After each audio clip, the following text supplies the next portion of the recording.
Urgent resumption of peace talks. Violence continued unabated in Gaza today. Palestinians fired rockets while Israel hit back with airstrikes. Talks brokered by Egypt have faltered. Meanwhile, here at home, aid organisation Gift of the Givers has been preparing a mercy mission. A dangerous but vital operation. Medical care is of paramount importance in a war zone.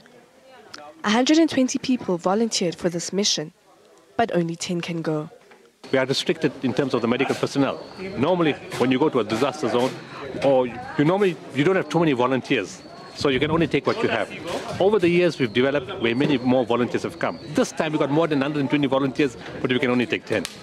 It's a dire undertaking, as medical personnel work with bombers overhead, surrounded by soldiers. I think all of us going on the team, and specifically me, recognize the danger of it and recognize that it's not going to be easy and that it's going to be difficult and that there'll be lots of obstacles along the way. But I think we prepared for everything and we'll take every step as it comes.